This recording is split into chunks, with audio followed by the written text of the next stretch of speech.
A box of circuits, a bunch of wires, and tens of thousands of dollars of weather equipment shrunk down into this, the ARDI from subsidence. We're here at Bolt, and we'll take a closer look on breakout startups.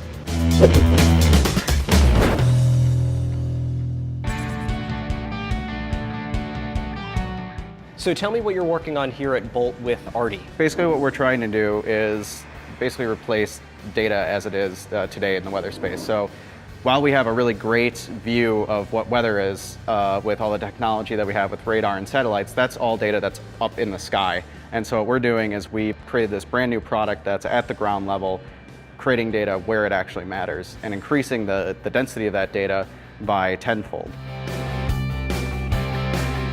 So this is our weather station, which we call ARDI, or RT, like real time. And basically the idea of calling it ARDI was taken from the idea that you have a little scientist standing out every 2 miles inside a city taking the measurements in a really precise way.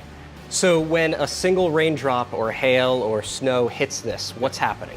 It basically creates a vibration, and we can measure that and basically pick out the frequency response of this entire part of the weather station and get a 3-dimensional vector of what it's hitting. So not only the strength of the raindrop, but the angle that it's coming at. So typically when we look at a weather station, we'll see similar instruments to this. Can you tell us what each of them do? Yeah, so when you're looking at a normal weather station, all those components that you see here actually cost about $12,000 just buying them straight from the retailer. But the problem with all these different sensors is they're coming from different manufacturers, and you actually have to go ahead and kind of collect them all into one thing. When you actually are all said and done at an airport setting one of these up, it costs you over $100,000. So for 50 of these units, we can actually put them inside a city for what it costs to build one government weather station.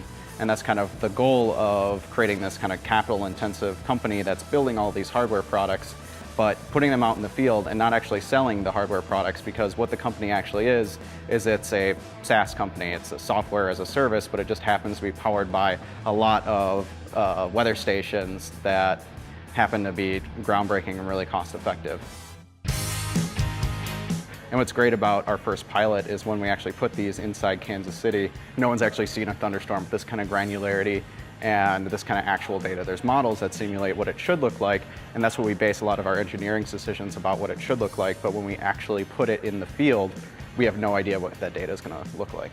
When Kansas City gets its network of 50 ARDIs in the next couple of months, that not only means that meteorologists will be able to keep people dry, but they'll also be able to better predict severe weather and tornadoes, and that means saving lives. We'll see you next time on Breakout Startups.